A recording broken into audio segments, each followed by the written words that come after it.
என்னாகமத்தின் புஸ்தகம் 12ஆம் அதிகாரம் 7வது வசனம். என் தாசனாகிய மோசேயோ அப்படிப்பட்டவன் அல்ல, என் வீட்டில் எங்கும் உண்மை உள்ளவன். இந்த வசனத்தில் நாம் ஏற்கனவே ஒரு காரியத்தை நாம் கவனித்திருக்கிறோம். மோசே குறித்து ஆண்டவர் சாட்சி கொடுத்தது. கர்த்தர் சாட்சி கொடுக்கிறார், என் தாசனாகிய மோசே உண்மை உள்ளவன் என்று சொல்லி அவர் சாட்சி கொடுக்கிறார். இந்த காரியத்தில் கர்த்தர் எப்படிப்பட்டவனுக்கெல்லாம் சாட்சி கொடுக்கிறார் என்பதை குறித்து தான் நாம் ஏற்கனவே பார்த்திருக்கிறோம். இன்னைக்கு நம்ம என்ன பார்க்க போறோம்னா, கர்த்தர் ஒரு வார்த்தை சொல்றார் பாருங்க. அதில் 7வது வசனத்தில், என் தாசனாகிய மோசேயோ அப்படிப்பட்டவன் அல்ல, என் வீட்டில் எங்கும் அவன் உண்மை உள்ளவன், அவருடைய வீட்டில் உண்மை உள்ளவனாக இருந்தான் என்று சொல்லி நாம் பார்க்கிறோம். தேவனுடையதான வீட்டில் உண்மை என்பது ரொம்ப இம்பார்ட்டன்ட். தேவனுடைய வீடு என்பது பல காரியங்களை குறிக்கிறது. அவைகளை குறித்து தான் நாம் இப்பொழுது பார்க்க போகிறோம். குறிப்பாக இந்த இடத்துல கர்த்தர் அந்த 12ஆம் அதிகாரத்தில் ஆரம்பிக்கும் பொழுது முக்கியமாக ஒரு சம்பவத்தை குறித்து தான் ஆரம்பிக்கிறார். எதை குறித்து அப்படின்னு கேட்டால், மோசே குறித்து ஒரு தர்க்கம் வருகிறது, அல்லது மோசே குறித்து ஒரு கம்ப்ளைண்ட் அல்லது ஒரு காரியத்தை அவர்கள் சொல்லுகிறார்கள். என்ன சொல்றாங்க அப்படின்னு கேட்டால், எத்தியோப்பிய தேசத்து ஸ்திரீயை மோசே விவாகம் பண்ணியிருந்தபடியால் மிரியாமும் ஆரோனும் அவனை குறித்து என்ன செய்கிறாங்க, அவனை குறித்து அப்படி பேசினார்கள் என்று சொல்லி நாம் பார்க்கிறோம். இது மோசேயுடைய பர்சனல் லைஃபை குறித்து அவர்கள் பேசுகிறார்கள். பொதுவாக நாம் போன செய்தியிலே நாம் சொல்லியிருப்போம், உங்களுக்கு ஞாபகம் இருக்கும்னு நினைக்கிறேன். யாரை பற்றினதான பர்சனல் லைஃபை குறித்தும் பேச வேண்டிய அவசியம் நமக்கு இல்லை, யாரை குறித்தும் பேச வேண்டிய அவசியம் நமக்கு இல்லை. பொதுவாக நாம் என்ன செய்யணும் அப்படின்னா, தேவனுடைய தோட்டத்தில் நன்மை தீமை அறியத்தக்க கனியும் இருக்கும், ஜீவ விருட்சமும் இருக்கும். அதில் நம்ம ஜீவ விருட்சத்தை மட்டும் சாப்பிட்டு போகிறவங்களா இருக்கணுமே ஒழிய, அதில் இருக்கிற நன்மை தீமை அறியத்தக்க கனி என்ன செய்யக்கூடாது, சாப்பிடக்கூடாது. அது நமக்கு தேவையில்லை, அது மரணத்தை கொண்டு வரும். பொதுவாக நமக்கு இந்த பாம்பினுடைய உபதேசத்திலிருந்து வந்தவங்க நாம். எந்த பாம்பினுடைய உபதேசம்னா, பாம்பினுடைய காரியங்களை அவங்க கேட்டு அதற்கு பிறகு காயின் பிறந்து நாம் அந்த காயினுடைய சந்ததிக்குள்ளாக வந்தவர்களாக இருக்கிறோம். அதனால நமக்கு இந்த பாம்பினுடைய சுபாவம் கொஞ்சம் இருக்கும். என்ன சுபாவம் இருக்கும் அப்படின்னு கேட்டீங்கன்னு சொன்னா, அவன் தூஷிக்கிறவனாக இரவும் பகலும் சகோதரரை குற்றப்படுத்துகிறவன் அப்படின்னு இருக்கிறது. அவனுடைய வேலையை என்னன்னா, போய் நம்மளை பற்றி பிதா கிட்ட அல்லது தேவன்கிட்ட குற்றப்படுத்துறதா அவனுடைய வேலையாமா. உங்ககிட்டயே நிறைய நல்ல குணம் இருக்கும், அந்த நல்ல குணத்தை குறித்து ஆண்டவர்கிட்ட போய் அவன் புகழ மாட்டான். பாருங்க, யோபை பற்றி சொல்லும்போது, அவன் உத்தமனும் சன்மார்க்கனும் நீதிமானும் தேவனுக்கு பயந்தவனும் அப்படின்லாம் இருக்கு, அவனை போல் ஒருவனும் இல்லை அப்படின்னு ஆண்டவர் சொல்றாரு. அது அவருடையதான பாசிட்டிவ். அவன் சைடில் இருக்க பாசிட்டிவை பற்றி பேசுறாரு. அவன் என்ன சொல்றான், அவன் விருதாவாவா உமக்கு அவன் கீழ்ப்படிந்திருக்கிறான், நீங்க எல்லாம் செய்றீங்க அதனால அவன் அப்படி இருக்கான், அவனுடையதான நெகட்டிவ் சைட். இப்போ நம்மகிட்ட இருக்கிற வெறும் நல்ல குணத்தை பார்த்து போறது. நான் எப்பவுமே ஒரு விஷயத்தை சொல்லுவேன், எனக்கு வேண்டப்பட்டவங்ககிட்ட தெரிஞ்சவங்ககிட்ட சொல்லுவேன், நான் கத்துக்கிட்டதை சொல்றேன். நான் அப்படி பயங்கரமான ஆள் அப்படின்லாம் சொல்லலை, கத்துக்கிட்டதை சொல்வேன். நான் புரிஞ்சுக்கிட்டத ஒரு விஷயம், தேவனை பற்றி அறிகிற அறிவில் நான் புரிஞ்சுக்கிட்ட ஒரு விஷயம் என்னன்னா, நாம யாரை பற்றியுமே நல்ல விஷயத்தை மட்டும் பேசணும், நல்ல விஷயத்தை மட்டும் தான் பேசணும். ஏன்னா தேவன் வெறும் நல்ல விஷயத்தை மட்டும் பேசுகிறவராக இருக்கிறார். ஏன்னா அவர் நன்மையை மட்டும் பேசுகிறார். தீமை எல்லா இடத்திலும் இருக்கிறது. ஏன்னா எப்போவோ ஆரம்பிச்சிருச்சு தீமை, ஆதாமுக்கிட்டே ஆரம்பிச்சிருச்சு. அப்படி இருக்கும் பொழுது ஆதாமை பார்த்து ஆண்டவர் நீ உன்னை சபிச்சேன் அப்படிங்கிற வேர்டெல்லாம் அவர் சொல்லவே மாட்டார். நல்லா கவனிச்சு பாருங்க, உன் நிமித்தம் பூமி சபிக்கப்பட்டிருக்கும் அப்படின்னு. அப்புறம் ஸ்ரீ இடத்துல கேட்கிறார், ஏன் அப்படி பண்ண, சர்ப்பம் என்னை வஞ்சித்தது. நேரம் சர்ப்பத்துக்கிட்ட போயிட்டார். எனக்கு ரொம்ப பிடிச்ச ஒரு சம்பவம் என்னன்னா, பேதுரு ஆண்டவரை மறுதல் சொல்வார். ஆனால் நல்லா கவனிச்சு பாருங்க, ஒரு இடத்துல கூட நீ ஏன் என்னை மறுதலிச்சுன்னு அவனை கேட்கவே மாட்டார் ஆண்டவர். ஒரு இடத்துல கூட கேட்க மாட்டார். திருப்பி வேற வர சொல்வார், சீமோனை வர சொல்லுங்கள் அப்படின்னு சொல்லுவார், வருவார். ஒரு இடத்துல கூட ஆண்டவர் அவரை பார்த்து ஏன்பா இப்படி பண்ண அப்படின்னு கேட்க மாட்டார். ஒரு தேவனுடைய சுபாவங்கள்ல ஒன்று என்ன அப்படின்னு கேட்டா, அடுத்தவரை குற்றப்படுத்தாது இருத்தல். அடுத்தவங்களுடைய கெட்ட குணம் இருக்கு, யாருக்கிட்டையும் இங்க கெட்ட குணம் இல்லாதவங்க உலகத்துல ஒருத்தரும் கிடையாது. இயேசு கிறிஸ்து ஒருவரை தவிர மிச்ச நல்லவன் ஒருவர் இங்க கிடையவே கிடையாது. Everybody have the negative part. அதான் என்ன ஒரு தம்பி ஒருத்தர் எனக்கு சொல்லி கொடுத்தான், every saint have a pastful sin அப்படிமா. சின்னராக இருப்பார், எந்த ஒரு புனிதவராக இருந்தாலும் அவர் ஒரு காலத்தில் என்னவா இருந்திருப்பார், கண்டிப்பாக அவருக்குள்ள சில பாவங்கள் இருந்திருக்கும். அதே மாதிரி எந்த ஒரு சின்னரும் எதிர்காலத்தில் என்னவா மாறலாம், செயின்டாக மாறலாம். அதனால நாம அந்த நெகட்டிவ் பாயிண்ட், அவர்களை பார்த்தீங்கன்னா நெகட்டிவ் பாயிண்ட் அவங்களை கொடுத்து கூறுது. டிஜே சங்கர் அழகாக ஒரு வார்த்தை மெசேஜில் சொல்லுவாங்க, நீங்கள் எப்பெல்லாம் கெட்ட காரியங்களை பேசுகிறீர்களோ நீங்கள் அவர்களை போல மாறுகிறீர்கள், அந்த கெட்டக்குரிய குணத்தை உங்களுக்கு மாத்துறீங்க. எப்போ நீங்கள் நல்லதை பற்றி பேசுறீங்களோ நீங்கள் நல்லவர்களாக மாறுகிறீர்கள் அப்படிம்பாங்க. ஸோ கூடுமான வரைக்கும் 99% நீங்கள் என்ன செய்யுங்க, நல்ல காரியங்களே பேசுங்க. இது ஒரு சுபாவம். இது அடுத்தவங்களை குற்றப்படுத்துறது ஒரு சுபாவம். ஒருவேளை உங்களுக்கு அவங்ககிட்ட நல்ல சுபாவங்கள் எதுவுமே தெரியல, எல்லாமே கெட்டதாக தான் இருக்குதுன்னா அவங்கள பற்றி பேசாமல் இருப்பது நல்லது. அவங்ககிட்ட இருக்கக்கூடிய கெட்டதை பேசி அந்த கெட்டதனுடைய காரியங்கள் உங்களுக்குள்ள வர, நீங்கள் ஒரு உதாரணம் சொல்கிறேன், நீங்கள் என்னதான் மீன் மார்க்கெட்டில் போயிட்டு மீனை தூக்கி க்ளீன் பண்ணாலும் உங்கள் மேலே அந்த மீன் வாசனை என்ன செய்யும், வீசத்தான் செய்யும். அவங்கள பற்றி கெட்டதை பற்றி பேசிங்கன்னா உங்களுக்குள்ளேயே அந்த சுபாவங்கள் வருவதற்கு நிறைய வாய்ப்பு இருக்கிறது.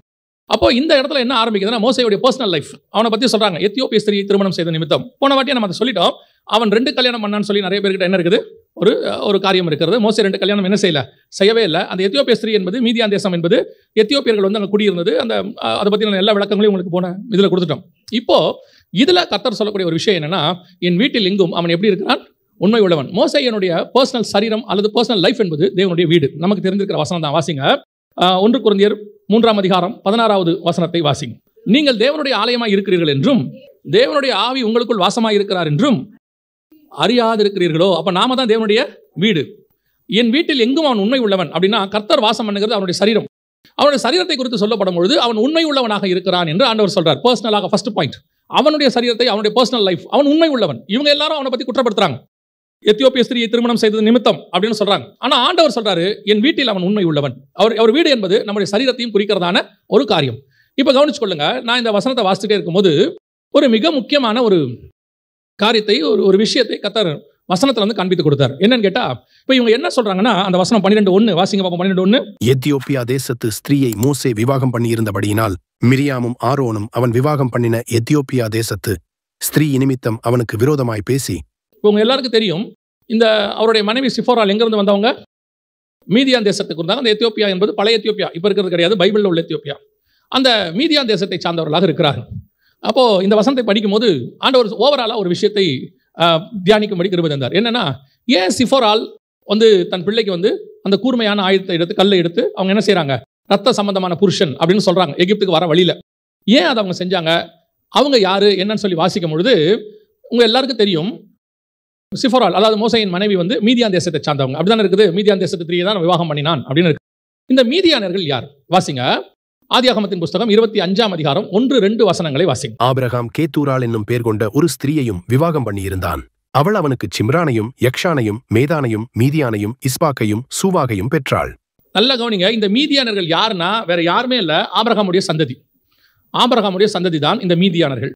இப்போ பூமியில் உள்ள சந்ததிகள் எல்லாம் உனக்குள் என்ன செய்யப்படும்? ஆசீர்வதிக்கப்படும். இது ஆபிரகாமுக்கு கொடுத்ததான வாக்கு தத்தம். பூமியில் உள்ள சந்ததிகள் எல்லாம் உனக்குள் ஆசீர்வதிக்கப்படும். நீங்க கொஞ்சம் கொஞ்சமா அப்படியே ஓவராலா எடுத்து பாருங்க. வெளியே போன எல்லா சந்ததியும் ஒரு இடத்துல கர்த்தர் கொண்டு லிங்க் பண்ணுவார். ஆபிரகாம் என்ன செய்வார்? லிங்க் பண்ணுவார். இப்போ இஸ்மவேலை அனுப்பிவிட சொல்லிட்டார் இல்லையா? அனுப்பிவிட சொல்லி அவங்க போ, அவனையும் நான் என்ன செய்வேன்? பெரிய ஜாதியாக்குவேன். ஒரு இடத்துல இஸ்மவேலர்கள் எங்க வராங்கன்னு கேட்டீங்கன்னா, கானானியர்கள்ல இருக்கக்கூடிய ஏசாவுடைய பிள்ளைகள் வழியாக உள்ளே நுழைகிறார்கள். உள்ள வராங்க அவங்களும். அடுத்து லோத்து கூட வந்தது. லோத்தை பத்தி நமக்கு தெரியும். லோத்தை அனுப்பி விட்டுட்டார். லோத்துவை நீங்க பாத்தீங்கன்னா கடைசியா லோத்துவின் சந்ததி 2 இருக்குது, அம்மோன், மோவாப். இந்த மோவாபையும் கொண்டு வருவார் உள்ள. எங்க கொண்டு வரார்? யார் வழியாக கொண்டு வராரு? ரூத்தின் வழியாக கொண்டு வரார். ரூத்து மோவாபிய ஸ்திரீ உள்ள கொண்டு வரார். லோத்துக்கு 2வது சந்ததி அம்மோன். அம்மோன் எங்க கொண்டு வரார்னா, தாவீது போய் என்ன செய்வாரு? ராஜ்யபாரத்தை பிடிச்சு போய் யோசுவா தான் அதை பிடிப்பார். பிடிச்ச போது தாவீது போய் அம்மோன் ராஜாவினுடைய கிரீடத்தை எடுத்து தன் தலையின் மேல் வைத்துக் கொண்டான் அப்படின்னு இருக்கும். அம்மோனியர்களையும் உள்ள கொண்டு வந்துட்டார். இப்ப யோசிச்சு பாருங்க, எல்லா காலகட்டத்திலும் ஒருத்தர் மூலமாக ஒருத்தர் உள்ள கூட்டு வரும் ஆண்டவர். பூமியில் உள்ள சந்ததிகள் எல்லாம் உள்ள வரும். யோசேப்பு வழியா எகிப்தியர்கள் உள்ளே வருவாங்க. இப்போ லோத்தினுடைய ரூத்தின் வழியா மோவாபியர்கள் உள்ளே வருவாங்க, அம்மோனியர்கள் உள்ளே வருவாங்க. அதே மாதிரி தான் தேவனுடைய திட்டம் எப்படி இருக்குன்னா, எல்லாரையும் அவருடைய காணியாட்சிக்குள் கொண்டு வர வேண்டும். எல்லாரையும் கர்த்தர் நேசிக்கிறார். எல்லார்கிட்டையும் கர்த்தருடையதான கிருபை வெளிப்படுகிறது. எல்லாருக்கும் ஒரு வாய்ப்பு கொடுக்கிறார். அப்படி ஒரு வாய்ப்பு தான் மீதியானியர்களுக்கு மோசே வழியாக கொடுக்கப்படுகிறது. மோசே லேவி கோத்திரத்தை சார்ந்தவர். இவர் போய் என்ன பண்றாரு? அங்க இருக்கிற, இதை இப்படி பார்க்கணும், அங்க இருக்கக்கூடியதான ஒரு ஸ்திரீ, ஒரு சபையை, புறஜாதி சபையை கொண்டு வரார். உள்ளே வரும்போதும் எந்த சட்டத்திட்டமும் மீறப்படவில்லை. நியாய பிரமாணத்தின்படி விருத்த சேதனம் பண்ணக்கூடியதான அந்த பிள்ளை வந்து சேர்ந்து கொண்டால் அதுக்கும் இதுக்கும் ஒரே பிரமாணம் என்று வேதம் சொல்லுகிறது. மிகச்சரியாக கர்த்தர் துல்லியமா கொண்டு வரார். அந்த எல்லா முறைமையின்படி தான் மோசே செஞ்சிருக்கிறார். அவர் கூட்டிட்டு வரும்போது ஒன்னு தேவ திட்டம், மீதியானவர்கள் உள்ளே வரணும். இன்னொன்று நியாயப்பிரமாணத்தின்படியும் செய்யப்பட்டிருக்கிறது. இதுல எந்த மீறுதலும் இல்லை. இன்னும் சொல்ல போனா நியாயப்பிரமாணம் இன்னும் முழுமையாக வரவே இல்லை. ஆபிரகாம் கொடுக்கப்பட்ட ஒரே நியாயப்பிரமாணம் விருத்த சேதனம் செய்வது. அதையும் கரெக்டாக அவர் செஞ்சுட்டார். இப்ப எந்த விதத்துல நீங்க பாத்தீங்கன்னாலும் மோசே நியாயப்பிரமாணத்தையோ அல்லது மனசாட்சி பிரமாணத்தையோ எதையுமே அவர் தாண்டல. பெர்ஃபெக்டாக தான் இருக்கிறார். இது எதுவுமே இவங்க 2 பேருக்கு தெரியாது. இந்த தேவ திட்டம் இவங்களுக்கு தெரியாது. இதுக்கு பின்னாடி இருக்கிற காட்ஸ் பிளான் தெரியாது. ஏன் மீதியானவர்கள் உள்ள வராங்கன்னு தெரியாது. இப்ப நாம பல நேரத்துல காடோடைய திட்டத்தை தெரியாம தான் ஒருத்தரை பத்தி பேசிட்டு இருக்கோம். ஏன் காட் அவங்களை அப்படி நடத்துறாரு? அதுக்கு போனதுக்கான காரணம் என்ன? இப்போ ஆண்டவர் வந்துட்டு தாவீதை வந்து அனுப்பி விடுறாரு. அனுப்பி விடும் போது சீமேயி அதை எப்படி பார்க்கறான்னா, சவுலுக்கு இவன் செஞ்சதுக்காக தான் என்ன செய்யுது, இப்படி நடக்குது அப்படின்னு பார்க்கறாரு. ஆனால் இது எதுக்கு நடக்குது? அப்சலோம் விஷயத்துக்கு நடக்குது. ஆண்டவர் அந்த காரியத்தை நீதிக்கு சரி கட்டுகிறார். திருப்பி தாவீது கொண்டு வர்றார். ஆண்டவரை திருப்பி சரி பண்ணி கொண்டாரார். இப்போ பல நேரத்தில் நம்ம சீமேய்களை போல தான் இருக்கிறோம். ஏன், எதனால இது நடக்குது? அதுக்கு பின்னாடி இருக்கிற காட்ஸ் பிளான் நமக்கு தெரியாது. ஒரு மனுஷன் தாழ்ந்து போனால் உடனடியாக அவனை தாழ்த்துவது, ஒன்று கீழே தள்ளினா கூட சேர்ந்து இவங்களை தூக்குனா உடனே இப்படி, இது தேவையில்லாத விஷயம். ஏன் தெரியுமா? ஒவ்வொருத்தனுக்கு பின்னாடி தேவ திட்டம் இருக்கிறது. உங்களுக்கும் எனக்கும் தான் ஒருத்தன் தப்பு பண்ணிட்டானா அவனுக்கு தண்டனை கொடுக்கணும். தேவனுடைய திட்டம் எப்படி இருக்கும் தெரியுமா? பவுலுடைய இருதயம் மாதிரி இருக்கணும். ஒருத்தன் தப்பு பண்ணா என்ன சொல்றார் பவுலு? நரகத்துக்கு அவன் ஆத்மாவை தப்பிக்கும்படி சாத்தான் இடத்துல ஒப்பு கொடுக்கிறேன். அப்படின்னா என்ன அர்த்தம்? சாத்தான் என்ன செய்வான்? சரீரத்தை ஒரு வழி பண்ணி விட்டுருவான். தலையிலேருந்து கால் வரைக்கும் பரு வந்துடும். அப்படி மொத்தத்தையும் அழிச்சு ஒழிச்சிருவான். எது போனாலும் பரவாயில்ல, அவன் ஆத்மா தப்புவிக்கப்படணும்னு பவுல் விரும்புறார். இதுதான் தேவனுடைய அன்பு. சில நேரத்தில் கர்த்தர் ஏன் சிட்சைக்குள்ள நடத்துறாரு தெரியுமா? நம்ம கிட்ட இருக்கிற காரியங்களை எல்லாத்தையும் ரிமூவ் பண்ணி எப்படியாவது நம்ம ஆத்மாவை பரலோகத்துக்கு கூட்டிட்டு போகணும். இதைத்தான் மற்றவர்களுக்கும் செய்கிறார். இப்ப நமக்கு எப்படி இருக்கு தெரியுமா? மற்றவங்களுக்கு அந்த காரியத்தை கர்த்தர் செய்யும் பொழுது நமக்கு எப்படி தோணுது? கர்த்தர் தண்டிக்கிறார், கர்த்தர் நொறுக்கிறார், கர்த்தர் அழிக்கிறார். இல்லவே இல்லை. கர்த்தருடைய மனநிலை புதிய ஏற்பாட்டை பொறுத்த வரைக்கும் அப்படி இல்லையே இல்லை. எந்த கடைசி நிமிஷத்தில் சிலுவையில் தொங்குற கல்லனை கூட காப்பாற்ற வேண்டும் என்று தான் கர்த்தர் விரும்புகிறார். கர்த்தர் ஒரு நாளும் ஒருத்தனை அழிச்சு போட்டணும்னு கர்த்தர் விரும்புறதே கிடையாது. அதனாலதான் உங்கள் வாயை திறந்து ஒரு நாளும் யாரை குறித்தும் தேவ திட்டம் தெரியாம பேசிடாதீங்க. அது உங்க கூட பிறந்த அக்காவா இருக்கலாம், தங்கச்சியா இருக்கலாம், அண்ணனா இருக்கலாம், தம்பியா இருக்கலாம், சொந்தக்காரனா இருக்கலாம், நண்பர்களா இருக்கலாம், அல்லது மூணாவது மனுஷனா இருக்கலாம், ஊழியக்காரனா இருக்கலாம், விசுவாசியா இருக்கலாம். நம்முடைய வேலை அது அல்ல. நம்முடைய வேலை ஒன்று, உங்களுக்கு அப்படிப்பட்ட காரியங்கள் தெரிய வந்தால் தேவனுடைய மனதுக்கு நீங்க வரணும். தேவனுடைய இருதயம் உங்களுக்கு வரணும். அந்த இருதயம் எப்படி இருக்கும் தெரியுமா? ஆண்டவரே, உமக்கென்று ஒரு நாள் பயன்படுத்தப்பட்ட மனுஷன், உம்முடைய சாயலாய் படைக்கப்பட்ட மனுஷன், இவன் காப்பாற்றப்பட வேண்டும் என்கிற எண்ணம் தான் உங்களுக்கு வரணும். அதுதான் குமாரனின் சாயலுக்கு ஒப்பாய் மாறுவது. நீங்கள் கிறிஸ்துவின் சாயலுக்கு ஒப்பா மாறுறீங்கன்னா அப்படிப்பட்டவனை நீங்கள் காப்பாற்ற நினைப்பீர்கள். காப்பாற்ற என்ன? அவன் ஆத்மாவை தப்புவிக்க நினைப்பீர்கள். அதே நேரத்தில் பிசாசின் சுபாவம் உங்களுக்கு வருமானால் மேலும் குற்றப்படுத்தி அவனை அழிக்க நினைப்பீர்கள் அல்லது ஒழிக்க நினைப்பீர்கள். உங்களுக்கும் எனக்கும் அந்த வேலையை கர்த்தர் கொடுக்கவே இல்லை. அதான் வேதம் சொல்லுது, அவன் என் வீட்டில் எங்கும் உண்மை உள்ளவன். ஏன்பா? இவங்க பார்வைக்கு அது எத்தியோப்பியா தேசத்து ஸ்திரீ, இவங்க பார்வைக்கு அது புறஜாதி, இவங்க பார்வைக்கு இவன் கொண்டு வந்து நியாயப்பிரமாணத்தை நம்ம கிட்ட பேசுறான், கர்த்தர் பேசுறாருன்றா. இவன் கர்த்தர் பேசி இருந்தா இந்த பொண்ணை கல்யாணம் பண்ணிருப்பானா? கர்த்தர் இவனை கல்யாணம் பண்ண விட்டுருப்பாரா? சில நேரங்களிலே கர்த்தர் மீதியான் தேசத்து ஸ்திரீயை திருமணம் செய்ய சொல்லுவார். மற்றவங்களுக்கு அவர் பார்வைகளுக்கு அது தப்பாக இருக்கும். ஆனால் கர்த்தர் சொல்லுவார், அவன் என் வீட்டில் எங்கும் உண்மை உள்ளவன். பல நேரங்களிலே நமக்கு தெரியாத தேவ திட்டம் என்னன்னு நமக்கு தெரியாது. நம்ம ஏன் அதை பத்தி பேசுவானே, நம்ம ஏன் அதை பத்தி சொல்லுவானே? ஒருவேளை சில நேரம் நமக்கு மனசுக்கு ஒத்து போகாது.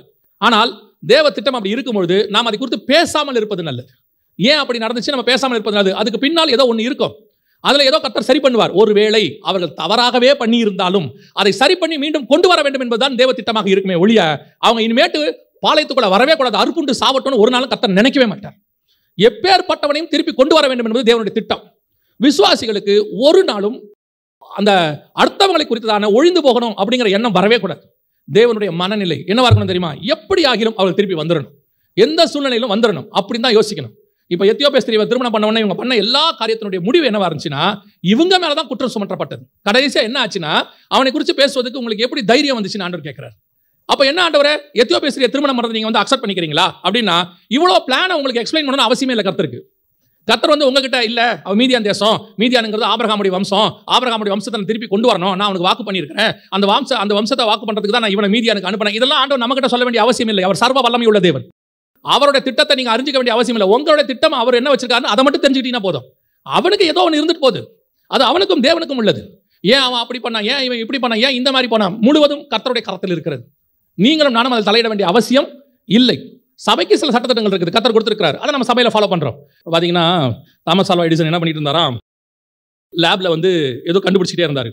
திடீர்னு எதையோ கலக்கும் போது லேப் வெடிச்சிருச்சு. லேப் வெடிச்சு துக்குள்ளாயிருச்சு.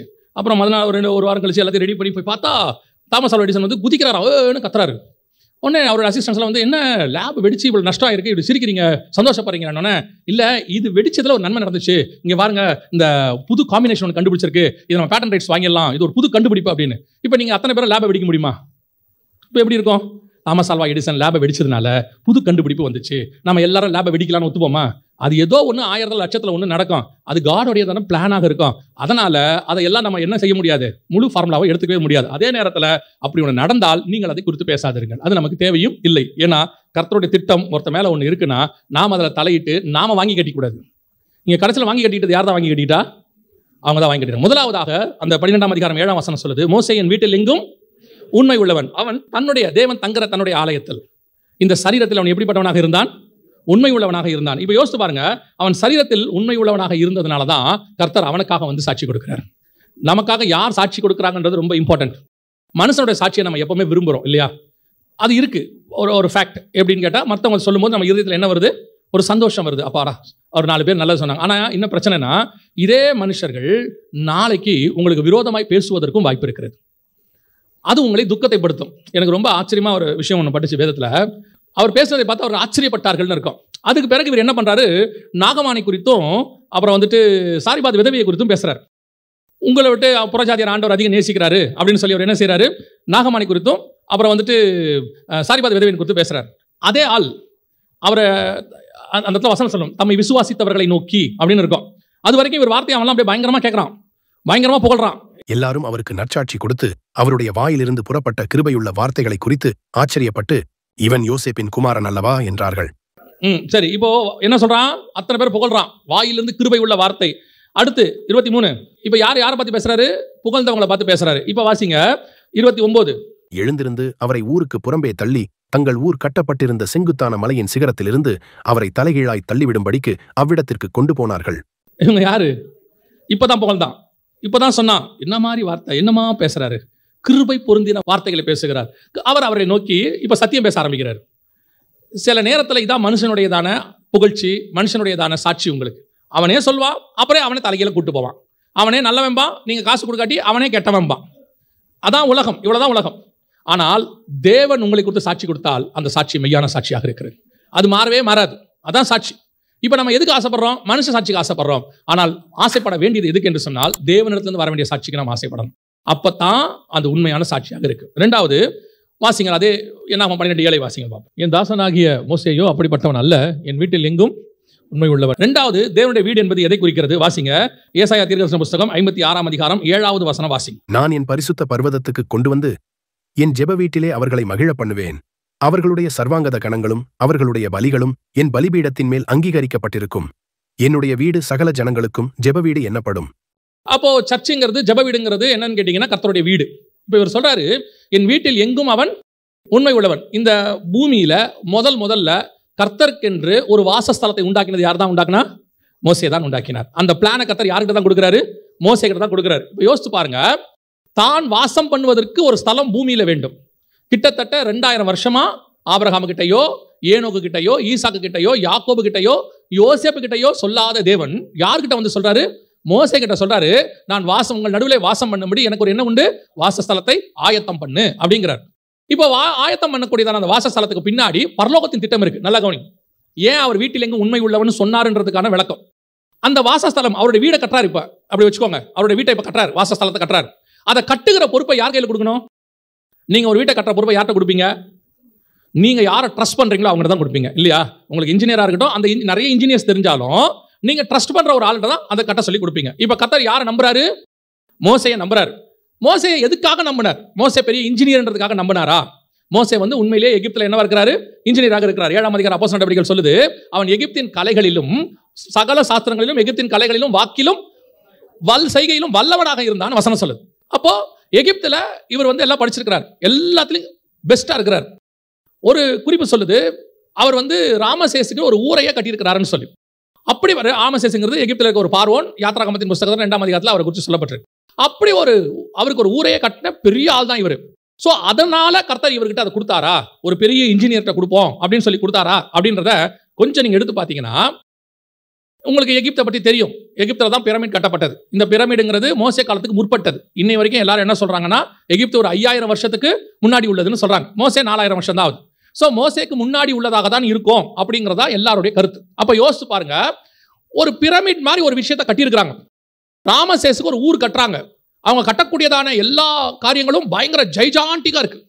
அப்படியாப்பட்ட ஒரு இன்ஜினியரை கூட்டு வந்து கர்த்தர் வந்து ஒரு பிளான் கொடுக்குறாரு. இந்த பிளானுடையதான சைஸ் என்னன்னு கேட்டிங்கன்னா 300 முழ நீளம். அப்படிதானே இருக்குது. நம்ம ஊருக்கு சொன்னால் ஒரு 450 அடி, இவ்வளோதான். 450 அடின்னு சொல்ல போனால் ஒரு வீடு 600 ஸ்கொயர் ஃபீட் வீட்டில் ஒரு ரூம்னு வச்சுக்கோங்களேன், ஒரு ரூமும் ஹாலும் இவ்வளோதான் இருக்கும் மொத்தமே. இதை கட்ட சொல்றாரு. 3 அடுக்கா கட்ட சொல்றாரு. பலிபீடம், பிரகாரம், பரிசுத்த ஸ்தலம், மகா பரிசுத்த ஸ்தலம் அப்படின்னு 3 அடுக்கா கட்ட சொல்றாரு. 3 பார்ட்டா கட்ட சொல்றாரு. இதை கட்ட சொல்லும் பொழுது மோசேயை பார்த்து ஆண்டவர் சொல்லி இருந்தாருன்னா ஒரு வார்த்தை, மோசே எனக்கு ஒரு வாசஸ்தலம் வேணும், எனக்கு வந்து என்ன செய்ய, நான் வாசம் பண்ற மாதிரி நல்ல இடம் கட்டு அப்படின்னு சொல்லியிருந்தாருன்னா ராமசேஸை விட பெஸ்ட் பிளேஸை கட்டியிருப்பார் அவர். ராமசேஸை விட மிகச்சிறந்ததே அவர் கட்டியிருப்பார். ஆனால் மோசே கிட்ட சொல்லும் பொழுது கர்த்தர் ஒரு வார்த்தை சொல்றார். வாசிங்க, யாத்ராகமத்தின் புத்தகம் 25ஆம் அதிகாரம் 9வது வசனம் வாசிங்க. நான் உனக்கு காண்பிக்கும் வாசஸ்தலத்தின் மாதிரியின்படியும் அதனுடைய எல்லா தட்டுமுட்டுகளின் மாதிரியின்படியும் அதை செய்வீர்களாக. அதே 25-40 வாசிங்க. மலையிலே உனக்கு காண்பிக்கப்பட்ட மாதிரியின்படியே அவைகளை செய்ய எச்சரிக்கையாயிரு. எச்சரிக்கையாயிரு. 2வது மாதிரியின்படி. 3வது வாசிங்க. 26-30 வாசிங்க. இவ்விதமாக மலையின் மேல் உனக்கு காண்பிக்கப்பட்ட மாதிரியின்படியே வாசஸ்தலத்தை நிறுத்துவாயாக. திருப்பி திருப்பி காட் சொல்றாரு, நான் உனக்கு ஒரு மாடல் காட்டுறேன், இந்த மாடல் படி செய், இந்த மாடல் படி செய், இந்த மாடல் படி செய். 3 தடவை சொல்றாரு. அதுல ஒரு தடவை கேர்ஃபுல்லா இருங்கிறார். இதை நீங்க சாதாரணமா எந்த ஒரு இன்ஜினியர்ட்ட சொன்னீங்கனாலும் டென்ஷன் ஆயிடுவாங்க. காரணம் என்னன்னா அவரு மிகப்பெரியதான ஒரு இன்ஜினியர். அவர்கிட்ட ஒரு 3 ரூம் கொடுத்துருக்கோம், சின்ன ரூம். அது கூட கல் வச்சு கட்டுறது இல்லை, பிரமிட் ஃபுல்லாக கல் வச்சு கட்டினது. இது வெறும் ஸ்க்ரீன் வச்சு கட்டுறது. இதை கொடுத்துட்டு ஒரு தடவைக்கு 3 தடவை சொல்றாரு, இதை கட்டுவதற்கு நீ என்ன யாரு, எச்சரிக்கையாரு. ரெண்டாவது, மாதிரியின்படி கட்டு, நான் என்ன கொடுத்தனோ அப்படி செஞ்சு கொடு. அப்படின்னா என்ன அர்த்தம்? பரலோகத்திலிருந்து தேவன் ஒரு மாடல் பரலோகத்தில் வச்சிருக்கிறார். இந்த ஆசாரிப்பு கூடாரம் என்பது உங்களுக்கு தெரியும்னு நினைக்கிறேன். பரலோகத்தினுடைய மாடல் அது. பரலோகத்தில் வெளிப்படுத்தல் 7:9 சிங்காசனம், வெளிப்படுத்தல் 15:2 கண்ணாடி கடல், வெளிப்படுத்தல் 6:8-9 பலிபீடம். இந்த 3 மாடல் தான் காட்டுறார். அந்த ஒரிஜினலை காட்டுறார். காட்டிட்டு இது மாதிரி நீ கீழே கட்டு. ஏன் மாதிரியின்படி கட்டுறானா, இந்த பிளானுக்கு பின்னாடி ஹெவனுடைய திட்டம் வேற ஒன்று இருக்கு. ஏன்னா இந்த ஆசாரிப்பு கூடாரம் என்பது முழுக்க முழுக்க இயேசு கிறிஸ்துவோட மாடல். இயேசு கிறிஸ்து தான் மகாபரிசுத்தல கிருபாசனத்துக்குள்ள உட்கார்ந்து இருக்கிறவர். அவர் தான் உடன்படிக்கை. அந்த உடன்படிக்கை பெட்டிக்குள்ள 3 இருக்கு. அதான் தெரிந்து கொள்ளப்படுதல். இயேசு கிறிஸ்து ஒரு பக்கம் நியாயப்பிரமாணம் கல்லு, ஒரு பக்கம் மண்ணா வைக்கப்பட்ட பொற்பாத்திரம், இது சுயாதீன பிரமாணம். இது எல்லாத்துக்குடைய ஒரு நிழல் தான் ஆசாரிப்பு கூடாரம். அதுல இருக்கிற பஸ்கா ஆட்டுக்குட்டி இயேசு கிறிஸ்து அடிக்கப்படுதல், பலிபீடம், பிரதான ஆசாரியன், வரப்போகிற இயேசு கிறிஸ்துக்கு அடையாளம். இது ஒவ்வொன்றுத்துக்கு பின்னாடியுமே தேவ திட்டம் இருக்கு. இதுல 1 இன்ச்சு மாறினா கூட ஹெவன் பிளான் மாறிடும். கொஞ்சம் மாறிச்சுன்னா ஹெவன் திட்டம் மாறியே போயிடும். சோ ஹெவன் கொடுக்கிற அந்த சைஸ், அந்த காரியங்கள் அத்தனையும், கலர் எல்லாம் பெர்ஃபெக்ட்டா இருக்கணும். சிவப்பு தீர்ந்த ஆட்டுக்கடாவினுடைய தோலை போர்த்துவாயங்கன்னா என்ன அர்த்தம்னா, அது இயேசு கிறிஸ்து முழுவதுமாக ரத்தம் தோய்ந்திருக்க போகிறார். சிவப்பான கிடாரி தலை முதல் கால் வரைக்கும் சிவப்பா இருக்கணும். இயேசு கிறிஸ்து தலையிலிருந்து கால் வரைக்கும் அடிக்கப்பட்டு சிவப்பாக காணப்பட போகிறார். ஒவ்வொன்றுக்கு பின்னாடியும் கிறிஸ்து இருக்கிறார், பரலோகம் இருக்கு. அந்த மாடலை கொண்டு தேவன் பூமியில உள்ள ஒரு மனுஷனை நம்பி கொடுக்கிறார். யோசித்து பாருங்க, 2000 வருஷமா அப்படி ஒரு மனுஷன் கிடைக்கல, ஒரு மனுஷன் கிடைச்சிருக்கிறான். அவங்கிட்ட கொடுக்கிறாரு. இதுதான் என் வீட்டில் எங்கும் உண்மை உள்ளது. அது அர்த்தம் என்னன்னா, நான் என்ன சொல்றனோ அதை அவன் அப்படியே செய்வான். நான் என்ன காண்பிக்கிறனோ அதை அப்படியே காட்டி செஞ்சு கொடுப்பான். அதுல கொஞ்சம் கூட மாற்ற மாட்டான். தன் சுயத்தை கலக்க மாட்டான், தன் அறிவை கலக்க மாட்டான், தனக்கு தெரிஞ்சதை யூஸ் பண்ண மாட்டான். கர்த்தர் எனக்கு என்ன சொன்னாரோ அதான் அங்க. இந்த மாதிரி 100% கீழ்ப்படுகிற ஒருத்தன் தான் மோசே. உங்களால என்னால முடியுமா? அதை இப்ப முடியுமா? எந்த ஒரு காரியத்தையும் கர்த்தர் சொல்றாருன்னு வச்சுக்கோங்களேன், அதுல நம்மள அறியாமலேயே நம்மளுடைய சுயம் கொஞ்சம் கலக்கும். நம்மள அறியாம நம்ம மாம்சம் கலக்கும். அந்த இடத்துல என்ன சொல்லுவோம் தெரியுமா? எனக்கு தெரியாதா, எனக்கு புரியாதா அப்படின்னு நம்ம சொல்லுவோம். நான் படிக்கலையா, எனக்கு ஞானம் இல்லையா, அப்புறம் ஏன் ஆண்டவர் எங்கிட்ட கொடுத்தாரு? ஏன் உங்ககிட்ட கொடுத்தாரு தெரியுமா? நீ அறிவாளி என்பதனால உங்ககிட்ட கொடுக்கல, நீ பயங்கர திறமசாலின்னு ஒன்று கொடுக்கல.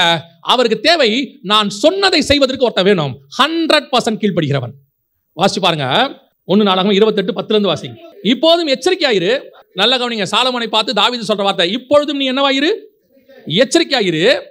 சரி, கர்த்தர் உன்னை தெரிந்து கொண்டார், எச்சரிக்கையாரு, கேர்ஃபுல்லாரு. எதுக்கு கேர்ஃபுல்லாரு? 12 வாசிங்க. ஆவியினால் தனக்கு கட்டளையிடப்பட்டபடியெல்லாம் அவன் செய்ய வேண்டிய கர்த்தருடைய ஆலய பிராகாரங்களும் தேவனுடைய ஆலயத்து பொக்கிஷங்களையும் பரிசுத்தமாக நேர்ந்து கொள்ளப்பட்டவைகளின் பொக்கிஷங்களையும் வைக்கும் சகல சுற்றறைகளும் இருக்க வேண்டிய மாதிரியையும் அப்படின்னா என்ன அர்த்தம்? எல்லாமே மாடல். அத்தனையும் டேவிட் ஆண்டவர் காமிச்சிட்டார் தாவீதுக்கு, எல்லாத்தையும் காட்டிட்டாரு. அந்த மாடலை கொண்டு வந்து தாவீது சாலமோன்ட்ட கொடுத்துட்டு சொல்றாரு, இதை கட்டுவதற்கு நீ என்னவாயிரு? எச்சரிக்கையாயிரு. சாலமோனை போல ஞானம் உள்ளவன் உலகத்தில் ஒருவனும் இல்லை. அந்த ஞானம் உள்ளவன்கிட்ட கர்த்தர் சொல்ற வார்த்தை, இதை மடி கட்டுறதுக்கு நீ என்னவாயிரு? எச்சரிக்கையாயிரு. ஏன்னா உன் ஞானத்தோட கட்டுற ஆளை எனக்கு வேண்டாம், எனக்கு கீழ்ப்படிஞ்சு கட்டுற ஆள் தான் எனக்கு வேணும். பல நேரங்களில் நம்ம கிட்ட இருக்க பிரச்சனை இதுதான். அது ஆவிக்குரிய வாழ்க்கையா இருக்கட்டும், குடும்ப வாழ்க்கையா இருக்கட்டும், ஊழியமா இருக்கட்டும், கர்த்தர் நம்ம கிட்ட என்ன சொல்றாரோ அது அப்படியே 100% செய்யற ஆளு, 100%. ஏன்னா கர்த்தர் ஆவியில சொல்லக்கூடியது. அந்த வசனம் என்ன சொல்லுது? ஆவியினால் தனக்கு கட்டளை. அதை நீங்க செய்யணும்னா மாம்சத்துல இருந்து ஆவிக்கு செய்யணும். எவ்வளவு கஷ்டம் பாருங்க. நீங்க இப்ப எதுல இருக்கிறீங்க? மாம்சத்துல இருக்கிறீங்க. மாம்சத்துக்கு ஆவிக்கு என்ன ஆகாது? என் ஆவி மனுஷனோடு கூட போராடாது. இது மாம்சம், அது ஆவி. ஆனா கர்த்தர் என்ன எக்ஸ்பெக்ட் பண்றாருன்னா, என் ஆவி சொல்றத உன் மாம்சம் கேட்கணும். அதனாலதான் சபையை பார்த்து கர்த்தர் சொல்றாரு, ஆவியானவர் சபைகளுக்கு சொல்லுகிறதை காதுள்ளவன் கேட்க கடவன். நான் என்ன சொல்றேனோ அதை அப்படியே செய், கூட எதையும் கலக்காத. அப்படி கலக்காம 100% கர்த்தர் சொன்னது. இதுல பெரிய இன்னொரு டிராபேக் இருக்கு தெரியுமா? என்ன டிராபேக் தெரியுமா? மோசேய பயங்கரமான அறிவாளி. மோசே யாரு? பயங்கரமான அறிவாளி. 7ஆம் அதிகாரம் சொல்லுது. இப்ப இவனுக்கு ஹெல்ப் பண்றதுக்கு ஒருத்தனை கொடுத்தார்ல, யாரு அவன்? யார் தெரியுமா? யூகித்து ஞானமாய் செய்யக்கூடியவன் பெசலேயேல். இவங்கிட்ட கொடுத்தா இன்னொரு அறிவாளி, இன்னொருத்தன் இருப்பான் பெசலேயேல் கூட. அவன் பேர் என்ன? அகோலியா. அவன் ஒரு அறிவாளி. நீங்க நல்லா கவனிச்சு பாருங்க, மாத்தி செஞ்சவன் அத்தனை பேரும் பெண் சொன்னதை தான் மாற்றி செஞ்சிருப்பான். ஆதாம்ல இருந்து ஆபிரகாம்ல இருந்து ஆண்டவர் கடைசியா சொல்வார், போ உன் ஒய்ஃப் என்ன சொல்றது அதே செய் போ அப்படின்னு சொல்லி அனுப்பி விடுவார். இவ்வளோ பெண்களை கொடுத்துருக்காரு. இவ்வளோ ஒரு அறிவாளி பெசலேயேல், அகோலியா, இவ்வளோ பேர். இத்தனை பேரும் எவ்வளோ அட்வைஸ் கொடுப்பான்? எவ்வளோ கொடுப்பான்? அத்தனை பேர் சொல்றதையும் செய்யக்கூடாது. அதான் இருக்கிறதுலே மோசேக்கு டெஸ்டே அதுதான். இருக்கிறதுலே கஷ்டம் மோசேக்கு தான். த டாப் மோஸ்ட் அறிவாளி பெசலியல், ஒரு பக்கம் அகோலியார், ஒரு பக்கம் ஞானாந்திர ஸ்திரீகள், இவ்வளோ பேர் உட்காந்துருக்காங்க. இது பத்தாதுக்கு அவங்க அக்கா மிரியாம் வேற அப்பப்போ வரும். தம்பி என்னடா பண்ற அக்கா, இந்த மாதிரி ஆண்டவர் உன்னையே நான் தானே காப்பாற்றினேன், சும்மா எங்கிட்டே வந்து பேசாதடா, உன்னை நான் மட்டும் அன்னைக்கு உன்னை பெட்டியில் வச்சு தண்ணியில் விடாமல் போயிருந்தா அப்படிங்கும். ஊழியத்தில் இருக்கிறதுலே கஷ்டம் யார் தெரியுமா? கூட இருக்கிறவனை சமாளிக்கிறது தான். புற ஜாதியாருக்கு கூட நீங்கள் வச்சு ஊழியத்தை பண்ணிடலாம், யாரை வச்சு பண்ண முடியாது தெரியுமா? இந்த கூட ஒரு 10 பேர் இருப்பாங்களே. மோசேயோடைய பெரிய கஷ்டம் என்னன்னு கேட்டிங்கன்னா, இவ்வளோ அறிவாளிகளையும் வச்சுக்கிட்டு இவ்வளோ காரியங்களையும் வச்சுக்கிட்டு கர்த்தர் சொல்கிறத செய்யணும். கர்த்தர் சொல்கிறாரு, என் பேச்சையும் அவன் கேட்பான், மனுஷன் பேச்சையும் கேட்க மாட்டான். என் வீட்டில் எங்கும் அவன் உண்மை உள்ளவன். நான் என்ன கொடுத்தனோ அதை அப்படியே செஞ்சு கொடுப்பான், பர்ஃபெக்ட். அதில் எதுவுமே மாறாது, இன்ச்சு கூட மாறாது, கலர் மாறாது, கல் மாறாது, ஆடு மாறாது, மாடு மாறாது, எதுவும் மாறாது. என்ன நான் சொன்னேனோ அதான் சொல்றாரு. இன்னைக்கு யோசிச்சு பாருங்க, ஊழியத்தின் பாதையில அல்லது தனிப்பட்ட வாழ்க்கையில, உங்க பிள்ளைகள் வாழ்க்கையில கர்த்தர் சொல்றதை உங்களால் செய்ய முடியுமா? கர்த்தர் ஒன்று சொன்னா செய்ய முடியுமா? முடியாது. எங்க அம்மா கிட்ட ஒரு பெரிய ப்ளஸ் பாயிண்ட் இருந்துச்சு. நான் எப்போ அந்த ஒரு விஷயத்தை எங்க அம்மா பார்த்து நான் சந்தோஷப்படுவேன். நான் வந்துட்டு திடீர்னு ஒரு நாள் வந்து எங்க அம்மாட்ட சொன்னேன், அதுவும் தேவத்திட்டமாக தான் இருந்துச்சு, நான் இந்த மாதிரி லண்டனுக்கு வேலைக்கு போறேன் அப்படின்னு. எங்க அம்மா சரி போப்பான்னாங்க. அடுத்த வார்த்தை எங்க அம்மா சொன்ன, சரி போயிட்டு வாப்பான்னாங்க. அப்போ டிக்கெட்டுக்கெல்லாம் காசு வேணும்னு கொடுத்தாங்க, போயிட்டு வந்தாச்சு, போயாச்சு. அங்கே போனோடனே 1 வருஷம் கழிச்சு ஆண்டவர் சொல்றாரு, நீ இந்தியாவுக்கு போ ஊழியத்துக்குன்னு சொல்றாரு. இவங்க தான் காசு கொடுத்துருக்காங்க, டிக்கெட் காசு எல்லாம் இவங்க தான் கொடுத்துருக்காங்க. அவங்களோட வச்சிருந்த காசெல்லாம் எடுத்து கொடுத்துட்டாங்க எனக்கு. இப்போ நான் அங்கே போயிட்டேன். அங்கே போய் 1 வருஷத்தில் ஆண்டவர் சொல்றாரு, இந்தியாவுக்கு போ அப்படின்னு சொல்றாரு. இப்போ திருப்பி எங்கள் அம்மாட்ட ஃபோன் பண்ணி சொல்றேன், ஆண்டவர் இந்தியாவுக்கு போக சொல்றாரு. எங்கள் அம்மா ஒன்றுமே சொல்ல, சரி வந்துருப்பான்னாங்க. எனக்கு அது ஒரு பெரிய ஆச்சரியமா இருந்துச்சு. எங்க அம்மாவை தவிர இன்னும் என் ஃப்ரெண்டு ஒருத்தர் இருக்கான், 2 பேரை தவிர ஒருத்தர் கூட நான் ஊழியத்துக்கு வரதை ஆமோதிக்கவில்லை, எதிர்த்தார்கள். 2 பேர் தான் சரி வந்துருப்பா அப்படின்னாங்க. எனக்கு ஆச்சரியம், ஏன்னா காசு கொடுத்தது அவங்க தான், நியாயமா அவங்க தான் எனக்கு திட்டணும். சுற்றி இருக்கிற எல்லாரும் ஒன்றும் கொடுக்கல, கொடுத்தால் ஒருத்தர் அவங்க தான் திட்டிருக்கணும். ஆனால் அவங்க சொன்ன வார்த்தை சரி வந்துருப்பா. இந்த மாதிரி கர்த்தர் சொன்னதை அப்படியே ஓகேன்னு அக்செப்ட் பண்ற ஆளுங்க கூட இருந்துச்சுன்னா பிரச்சனையே இருக்காது. இந்த சொல்ற ஆளு அகைன்ஸ்டா சொல்லும், அதெல்லாம் இல்லை, அதெல்லாம் கர்த்தர் உங்களை ஊழியத்துக்கெல்லாம் கூப்பிடல அப்படிம்பாங்க. அப்படி கர்த்தர் ஊழியத்துக்கு கூப்பிட்டா ஏன் இப்படிலாம் நடக்குது அப்படின்னு டிஸ்கரேஜ் பண்ணுவாங்க. இந்த மாதிரி ஆட்கள்லாம் கூட இருப்பாங்க. இதை நீங்க காதுல வாங்கக்கூடாது, அதான் இருக்கிறதுல ரொம்ப முக்கியம். பல நேரங்களிலே கர்த்தர் சொன்ன திட்டத்துக்கு விரோதமாய் ஒரு கூட்டம் பேசிக்கிட்டே இருக்கும், கேட்கவே கூடாது காதுல. அந்த நேரத்தில் சவுல் மாதிரி இருக்கணும், காது கேளாதவனை போல இருந்தான், சிவுடு மாதிரி ஆயிடணும். என்ன வேணா சொல்லட்டும், கர்த்தர் சொன்னதை மட்டும்தான் நான் செய்வேன், அதை தாண்டி ஒன்றும் செய்ய மாட்டேன். அப்படிப்பட்டவனை பார்த்து தான் கர்த்தர் சொல்லுகிறார், என் வீட்டில் எங்கும் அவன் உண்மை உள்ளவன். இன்னைக்கு நம்ம அப்படிப்பட்டதான தேவ திட்டத்துக்குள்ள இருக்கிறோமா? கர்த்தர் சொல்றது அப்படியே செய்யக்கூடியது, அப்படி ஒரு மனநிலை உங்களுக்கு வரணும். ஆண்டவர் சொல்லிட்டாரா, அதில் மாற்று கருத்தே கிடையாது, நோ அதர் சான்ஸ். நான் என்னுடைய பிள்ளைகிட்டலாம் சொல்லி வச்சிருக்கிறேன், கர்த்தர் உங்களுக்கு என்ன சொல்றாரோ செஞ்சிருங்க. அது படிப்பா இருக்கட்டும், எதுவாக இருக்கட்டும், கர்த்தர் சொல்றாரா செஞ்சிருங்க, அவ்வளவுதான். இதுல என் விருப்பம் அவங்க மேல எதுவுமே கிடையாது. அவங்க செய்ய போறதுக்கு துணையா நிக்கணும், அது காட்ஸ் வில்லா இருந்தா துணையா நிக்கணும், அது மாதிரி தான் என் வேலை, மொத்தமே அவ்வளவுதான். ஏன்னு சொன்னா ஒவ்வொருத்தரையும் கர்த்தர் ஒரு திட்டத்தோட தான் வச்சிருக்கிறார். அப்போ மோசே கிட்ட ஒரு பிளான் கொடுக்கும்போது, பெசலேலா இருக்கட்டும், அகோலியா இருக்கட்டும், ஞானாந்திர ஸ்திரீகளா இருக்கட்டும், அத்தனை பேரும் மோசேக்கு கர்த்தர் என்ன சொன்னாரோ அதை செய்வதற்கு தான் இவங்க எல்லாரும். இவர்கள் எல்லாரும் இவர்களுடையதான ஐடியாஸை இவங்க சொல்றது நல்லாவே இருக்கும், பெஸ்டாவே இருக்கும். ஆண்டவருக்கு தேவை தி பெஸ்ட் இல்ல, த ஒபீடியன்ட். ஆண்டவர்கிட்ட இல்லாத பெஸ்டா? பூமியை விடவா நீங்க சிறந்த படைச்சிட போறீங்க? வானத்தை விடவா சிறந்த நீங்க படைக்க போறீங்க? மனுஷனை விட தி பெஸ்ட் ப்ராடக்ட் உங்களால் செய்ய முடியுமா உலகத்துல? முடியவே முடியாது. இந்த தி பெஸ்ட் ஆண்டவர் நம்மளை செஞ்சு வச்சிருக்காரு. அவர் ஒன்று சொல்றாருன்னா அதுல ஏதோ ஒரு காரணம் இருக்கும், அதை செஞ்சுட்டு போயிட்டே இருங்க. அப்பதான் அவர் உங்களை பார்த்து ஒரு சாட்சி கொடுப்பார், இவன் என் வீட்டில் எங்கும் உண்மை உள்ளவன். முதலாவதாக மோசே தன் பர்சனல் லைஃப் கர்த்தருக்கு முன்பாக உண்மை உள்ளவனாக இருந்தான். 2வது, தனக்கு கொடுக்கப்பட்ட ஊழியம், அழைப்பு, தரிசனம், தனக்கு கொடுக்கப்பட்ட காரியங்களில் அவன் 100% பெர்ஃபெக்ட் உண்மை உள்ளவனாக இருந்தான். கடைசியாய் வாசிங்க, ஏசாயா தீர்க்கதரிசன புத்தகம் 14ஆம் அதிகாரம் 17வது வசனத்தை வாசிங்க. உலகத்தை வனாந்தரமாக்கி அதன் நகரங்களை அழித்து சிறைப்பட்டவர்களை தங்கள் வீடுகளுக்கு போக விடாமல் இருந்தவன் என்பார்கள். இந்த வசனம் 14, 17 ஏசாயா யாரை பத்தி சொல்லப்படுது அப்படின்னு கேட்டீங்கன்னா, பிசாசை பத்தி சொல்லப்படுது. அந்த 14ஆம் அதிகாரத்தில் யாரை குறித்து சொல்லப்படுற வார்த்தைன்னா, பிசாசை பற்றி ஆண்டவர் சொல்லிக்கிட்டே வராரு. ஆராதனை கொடுத்து தலைவனாவேன், சிங்காசனத்தை போடுவேன்லாம் சொன்னியே, இப்போ நீ தள்ளப்பட்டு போட்டியே அப்படின்னு சொல்லும் போது அவனுக்கு உள்ள ஒரு சுபாவமாக என்ன சொல்லப்படுது அப்படின்னா, அந்த வசனம் திருப்பி வாசிங்க. உலகத்தை வனாந்தரமாக்கி அழித்து சிறைப்பட்டவர்களை தங்கள் வீடுகளுக்கு போக விடாமல், அதனாலதான் இவனுக்கு பேரு மரணத்துக்கு அதிபதி, பாதாளத்தின் திறவுகோல் இவங்க கையில் இருந்துச்சு. சிறைப்பட்டவர்கள் எல்லாம் மேல் பாதாளத்தில் இருந்தவங்க. இவங்க எல்லாரும் மேல போகாம, அதாவது தங்கள் வீடுகளுக்கு, ஆண்டவர் சொல்றாரு, நான் உங்களுக்கு ஒரு வாசஸ்தலத்தை உண்டு பண்ணுவேன். அந்த வாசஸ்தலம் கர்த்தர் நியமித்தது. ஆபிரகாம் சொல்றாரு, அதை அல்ல, அதிலும் மேன்மையான பரம தேசத்தையே அவன் நாடினான். ஆனா வசனம் சொல்லுது, வாக்குத்தத்தம் பண்ணப்பட்டதை அடையாமல் போனார்கள். எபிரேயர் 11:39 இருக்கு. வாக்குத்தத்தம் ஏன் அப்படின்னு கேட்டா, இயேசு கிறிஸ்து வந்து விடுதலை ஆக்குற வரைக்கும் இவங்க சிறைப்பட்டவர்கள், அவர் ரத்தம் சிந்துற வரைக்கும் இவங்க சிறைப்பட்டவர்கள், அவர் மரணத்தை ஜெயிக்கிற வரைக்கும் இவங்க சிறைப்பட்டவர்கள். இவங்களை பிசாசு என்ன பண்ணி வச்சிருக்கானா, பாதாளத்தில் அடைச்சு வச்சிருக்கான். சிறைப்பட்டவர்களை தங்கள் வீடுகளுக்கு போக விடாமல் தடுத்தவன். வீடுனா என்ன? பரலோகத்தில் ஒரு வீடு இருக்கு. வீடுனா செங்கல் போட்டு ஜல்லி போட்டு கட்டுறது இல்ல, உடனே இவரும் தரிசனத்தில் பார்த்தார் போல வீடு, அந்த வீடு அல்ல.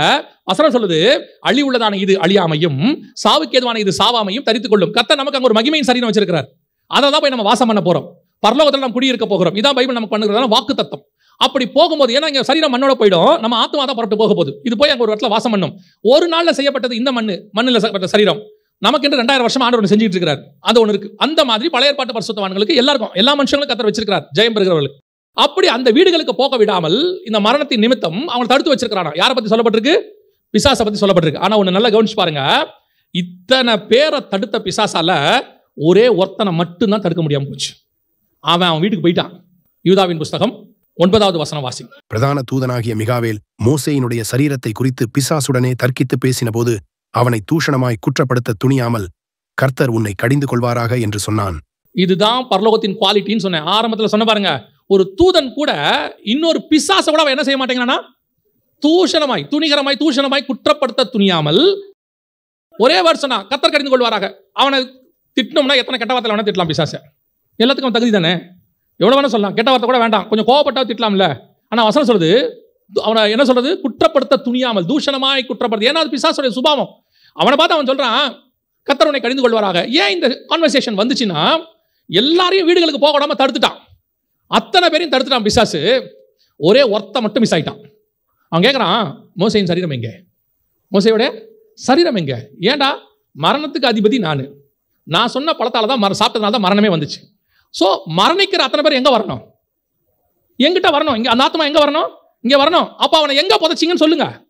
அவனை புதைச்சிருந்தீங்கன்னா கண்டிப்பா என்ன வரும்? அந்த ஆத்மா இங்க வந்திருக்கணும். மேல் பாதாளத்துக்கோ தாழ்ந்து ஏதோ ஒரு இடத்துக்கு வரணும். ரெண்டும் என் கண்ட்ரோல்ல இருக்கு.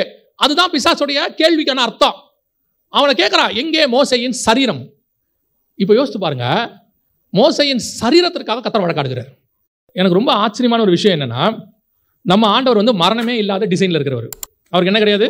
மரணமே கிடையாது. எனக்கு ரொம்ப ஒரு பிடிச்ச விஷயம் என்னன்னா, இயேசு எங்கேயாவது மரண வீட்டுக்கு போனார்னா அங்கே மரணம் இருக்காது, ஃபியூனரல் நடக்காது. அந்த வீட்டில் ஃபியூனரல் நடக்காது. நாயினூறு விதவின் வீட்டுக்கு போனாலும் ஃபியூனரல் நடக்காது. எவருவின் வீட்டுக்கு போனாலும் ஃபியூனரல் நடக்காது. ஒருவேளை ஃபியூனரல் முடிஞ்ச வீடு, லாசர் வீடு, அங்கே போனாலும் மரணத்தை ஜெயிச்சிருவார். இவர் போனார்னா அங்கே என்ன இருக்காது? மரணம் இருக்காது. இவர் ஒரு ஃபியூனரல் நடத்துறாரு பாருங்க. ஃபியூனரலே க்ளோஸ் பண்ணுற ஒருத்தனுக்கு என்ன பண்ணியிருக்கிறாரு? வாசிங்க அந்த வசனத்தை. உபாகமத்தின் புஸ்தகம் 34ஆம் அதிகாரம் 6வது வசனம் வாசிங்க. அவர் அவனை மோவாப் தேசத்தில் உள்ள பெத்பேயோருக்கு எதிரான பள்ளத்தாக்கிலே அடக்கம் பண்ணினார். இந்நாள் வரைக்கும் ஒருவனும் அவன் பிரேத குழியை அறியான். இவர் வந்து ஜீவன் உள்ளவர். இவர் ஆவி. நல்லா கவனிங்க, இவர் எதில் இருக்கிறாரு? ஆவி. இவர் எந்த சரீரத்தை அடக்கம் பண்றாரு? மோசேயின் சரீரத்தை அடக்கம் பண்ணுகிறார். காரணம் என்ன? அதான் கேள்வி. ஏன் அவன் சரீரத்தை இவர் அடக்கம் பண்ணணும்? இப்போ இவன் கேட்கிறான், அவன் சரீரம் எங்க அப்படின்னா என்ன அர்த்தம்? அவன் பாதாளத்துக்கு வரல, அவன் வீட்டுக்கு அவன் போயிட்டான். புரியுதா? இப்ப கர்த்தர் அவனை கொண்டு போயிட்டாரு, அடக்கம் பண்ணிட்டாரு. ஆத்மா எங்க போச்சு தெரியாது, பாதாளத்துக்கு வரல, அவ்வளவுதான். எங்க போச்சுன்னு தெரியல, பாதாளத்துக்கு வரல. இப்ப இவனை பத்தினதான சாட்சியா என்னன்னா, சிறைப்பட்டவர்களை தங்கள் வீடுகளுக்கு போக விடாமல் தடுத்தவன். ஆனா மோசையோட சாட்சி என்னன்னா, அவனை தடுக்க முடியாது, அவன் அந்த வீட்டுக்கு போயிடுவான். இதான் மோசையின் சாட்சி. யோசித்து பாருங்க, அவனை குறித்து தான் கர்த்தர் சாட்சி கொடுக்கிறார், என் வீட்டில் எங்கும் அவன் உண்மை உள்ளவன். அவனுக்காக இறங்கி ஒருத்தர் ஃபியூனரல் நடத்தி பிசாசு கிட்ட இருந்து பாடியை வாங்கி அடக்கம் பண்ணி ஆத்மாவை கொண்டு போயிட்டார் எங்கேயோ. அப்ப அவன் வீட்டுக்கு அவன் போயிட்டான்னு அர்த்தம். அப்படின்னா எந்த அளவுக்கு அவன் உண்மை உள்ளவனாக இருந்தால், பரலோகம் மீன்ஸ் அவர் இருக்கிற பரலோகம் இல்லை, பாரடைஸ்னு வச்சுக்கோங்க, பரதீசிக்கு அவனை கொண்டு போய் சேர்த்துட்டார். பாத்துங்க, எவ்வளவு பெரியதான ஒரு காரியம் இருந்தால் மோசே மேல கர்த்தருக்கு இப்படி ஒரு திட்டம் இருக்கும், எவ்வளவு பெரிய உண்மை இருக்கும் பாருங்க. இதனாலதான் கர்த்தர் மோசையை குறித்து சாட்சி கொடுக்கிறார், அவர் என் வீட்டில் எங்கும் உண்மை உள்ளவன். யோசிச்சு பாருங்க, நம்மளுடைய சரீரத்தை குறித்து, மரணத்தை குறித்து, மரணத்தில் கர்த்தர் ஃபியூனரலுக்கு வரணும். நிறைய பேர் சில காரியங்கள் சொல்லுவாங்க. சில பரிசுத்தவான்களுடைய அடக்க ஆராதனையில் திடீர்னு மழை பெய்யும், அல்லது திடீர்னு ஒரு காரியம் நடந்தவொன்னு சொல்லுவாங்க, கர்த்தரே என்ன செய்யறாரு, அதை கனப்படுத்துறாரு. சில மரணத்தை வந்து சொல்லுவாங்க, அவர் ரொம்ப மகிமையா கர்த்தருக்குள்ள நித்திரை அடைஞ்சாரு, அப்படியே படுக்கையில் உயிர் போயிடுச்சு, சில காரியங்கள்லாம் சொல்லுவாங்க. இதெல்லாம் ஒரு பக்கம். ஆனால் மோசையை குறித்து வேதம் சொல்லுது, அவனுடைய சரீரத்தை கொண்டு போய் அவரே அடக்கம் பண்ணியிருக்கிறார். அவரே கொண்டு போய் அடக்கத்தை நடத்திருக்காரு. தூதனை வச்சு பண்ணாரா, இல்லை வசனம் சொல்லுது அவர் அடக்கம் பண்ணினார் அப்படின்னு இருக்கு. இப்போ நமக்கு வருகை வருதுன்னு வச்சுக்கோங்க, சீக்கிரம் வருகை வந்துட போது, மரணம் பார்க்குறோமோ இல்லையோ வருகையை பார்க்குறோன்னு வச்சுக்கோங்க. நம்முடையதான வருகை, அல்லது நாம போக போறோம் இல்லையா பரலோகத்துக்கு, நம்ம வீட்டுக்கு போறோம்ல, அப்படிதான் வசனம் சொல்லுது, நம்ம வாசஸ்தலத்துக்கு போறோம்ல. இந்த வாசஸ்தலத்துக்கு போகும்போது கர்த்தர் இந்த மாதிரி ஒரு கணத்தை நமக்கு தருவாரா? ஸ்தேவான் மரிச்ச உடனே, மரிக்கிறதுக்கு முன்னாடி பார்க்குறாரு, வசனம் சொல்லுது, அவர் எப்படி இருந்தாரா? பரலோகம் திறந்திருக்கிறதையும் பிதாவின் வலது பார்சத்தில் இயேசு ஏன் நிற்கிறாரு? அவர் உட்கார தானே செய்யணும். அவர் மரித்து உயிர் தெழுந்த உடனே வசனம் சொல்லுது, நீர் என்னுடைய வலது பாரசத்தில் உட்காரும். ஆனால் ஸ்தேவான் பார்க்கும்போது இயேசு என்ன பண்ணுறாரு? அவர் அர்த்தம் என்ன தெரியுமா? அவர் உட்கார்ந்துருக்கிறவர் தான். ஆனால் ஸ்தேவானுடைய மரணம் மகிமையாக இருக்கும் பொழுது அவன் பரதேசிக்குள்ள நுழைகிற அந்த தருணத்தை இயேசு எழுந்திருச்சு நின்று வரவேற்கிறார். இதுதான் கர்த்தர் கொடுக்கிற கணம். மோசேயின் சரீரத்துக்கு ஒரு கணத்தை கர்த்தர் கொடுப்பாரானால் என்னுடைய உயிர்த்தெழுதலுக்கு கர்த்தர் இன்னொரு கணத்தை வைத்திருக்கிறார். யாருக்கு தெரியுமா? அவர் வீட்டில் எங்கும் உண்மை உள்ளவனுக்கு. நான் எப்பவும் சொல்கிறதான், ஏன்னா நான் சொல்கிறத வருத்தப்பட மாட்டேன்.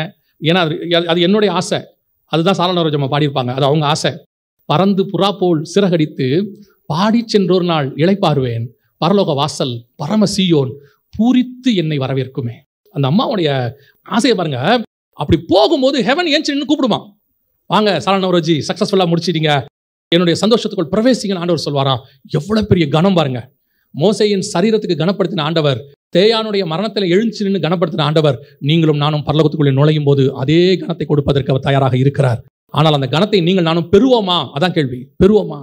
யாருக்கு தெரியுமா அந்த கனம் வரும்? அவன் என் வீட்டில் எங்கும் உண்மை உள்ளவன். அவனை குறித்து சாட்சி கொடுத்தவர். அவர் மரணத்திலும் அந்த சாட்சியை அவர் ப்ரூஃப் பண்றாரு. அவர் மரணத்தில் ப்ரூஃப் பண்றாரு. மோசேயின் சரீரத்தை பார்த்து சொல்றாரு, அதெல்லாம் கொடுக்க முடியாது. எங்கங்க எதிரி வந்து கேட்கறான், எங்கங்க மரணத்தில் ஒருத்தன் செத்து போயிட்டான், பாடி எங்கங்க? அந்த பேச்சை நீ பேசாத, கர்த்தர் உன்னை கடிந்து கொள்வார். ஏன்? ஃபார்முலாவை தாண்டி நடக்குது வேலை. ஃபார்முலாவை தாண்டி நடக்குது. ஃபார்முலா படி செத்தவங்க அத்தனை பேர் எங்கே போயிடணும்? பாதாளத்துக்கு போயிடணும். லாவை பிரேக் பண்றாரு. அதெல்லாம் கொடுக்க முடியாது மோசேயின் சரீரத்தை. இல்லைங்க, இவன் போய் ஆண்டவர்கிட்ட போய் பயங்கரமாலாம் பேச முடியாது. பிசாசுலாம், பிசாசு யாருன்னா தள்ளப்பட்ட தேவதூதன் தானே, வேலைக்காரன் தானே. அவன் போய் கேட்டாலும் என்ன கேட்கணும்? ஆண்டவர் கேட்பாரு, என்ன வந்திருக்கிற அப்படின்னா அவன் பதில் சொல்லணும். ஒரு வேளை ஆண்டவர் பார்த்து, ஆண்டவரே இந்த மோசேயின் சரீரத்தை அந்த பேச்சால பேசாத, வாய் மூடிட்டு போகும்பாரு. அவன் என்ன மீறி பேச முடியும்? என்ன பேச முடியும்? ஆண்டவர்கிட்ட ஒரு வார்த்தை பேச முடியாது. அவர் தான் லா மேக்கர். அவர் நினைச்சானா லாவை மாற்றி அமைக்கவும் வல்லமை உள்ளவராக இருக்கிறார். அவர் லா மேக்கர். அவரே லா போட்டிருக்கிறாரு மரிச்ச சரீரத்தை. ஆனால் மோசேக்காக அந்த லாவை தாண்டி புது லா எழுதுறாரு. நான் கொண்டு போய் அடக்கம் பண்ணுறேன். அந்த தேவன் உங்களுக்கும் எனக்கும் அப்படி செய்ய வல்லமை உள்ளவராக இருக்கிறார். பட் நீங்கள் நானும் அப்படி ஒரு லைஃப் இருக்கிறோமான்றதான் இப்போ கேள்வி. இது என்னன்னா, மோசேக்கு என்ன கணங்கிறது ஓகே, பட் எதுக்கு இது எழுதி கொடுக்கப்படுகிறது? உங்களையும் என்னையும் பரலோகம் எப்படி வரவேற்கும்? நம்மளெல்லாம் பரலோகம் பார்த்து கூப்பிடுவாது செய்யுமா? நம்மளெல்லாம் பார்த்தா பரலோகம் சந்தோஷப்படுமா? நம்ம நுழையும் போது பரலோகம் ஏதாவது ஒரு வார்த்தை, அந்த அம்மா எதிர்பார்த்தா மாதிரி அது சொல்லுவாங்க இன்னொரு பாட்டில், வீணை நாதம் தொனித்திடும் நேரம் வரவேற்பு அளிக்கப்படும், என்னை பேர் சொல்லி இயேசு கூப்பிடுவார், எனக்கு ஆனந்தம் பொங்கிடுமே அப்படிவாங்க. கொஞ்ச காலம் இயேசுக்காக ஒரு பாட்டு இருக்கு. அதில் சரணரஞ்சமா சொல்லுவாங்க, வீணை நாதம் தொனித்திடும் நேரம் வரவேற்பு அளிக்கப்படும். யாருக்கு? அவங்களுக்கு. எல்லாரும் இன்னும் வரவேற்பாங்களாம். அதில் பேர் சொல்லி என்னை கூப்பிடுவார், சாலனோரஜி வா அப்படின்னு கூப்பிடுவாராம். அந்த மாதிரி ஒரு ஒரு ஒரு ஜெய்சாண்டிக்கான என்ட்ரன்ஸ். அப்படி பரலோகத்துக்குள்ள நுழையும் பொழுது ஆண்டவர் நம்மளை பார்த்து நமக்காக வைராக்கியமாக, ஸ்தேவானுக்கு எழுந்திருச்சு நின்று ஆண்டவர் நமக்கு ஏஞ்சி நிற்கணும்னு நான் சொல்லலை, நம்மளுக்கு ஒரு சாட்சி. யோபுவை பார்த்து பரலோகத்தோடு சொல்றாருல, உத்தமனும் சன்மார்க்கனும் நீதிமான், அந்த மாதிரி அந்த அம்மா சொல்றாங்க, என்னை பேர் சொல்லி கர்த்தர் கூப்பிடுவார். யாருக்கு இதெல்லாம் நடக்கும்? வசனம் சொல்லுது, என் வீட்டில் எங்கும் அவன் உண்மை உள்ளவன். அப்படிப்பட்டவனுக்கு நானே இறங்கி அடக்காராதனை பண்ணுவேன். அப்படிப்பட்டவனுக்கு நானே எழுந்திருச்சு நின்று வரவேற்பேன். அப்படிப்பட்டவங்களை நான் பேர் சொல்லி கூப்பிடுவேன். பிதாவுக்கு முன்பாக உன் நாமத்தை சொல்லுவேன். அந்த தேவன் உங்களுக்கும் எனக்கும் அப்படி ஒரு கணத்தை கொடுக்க வல்லமை உள்ளவராக இருக்கிறார். அல்லேலூயா.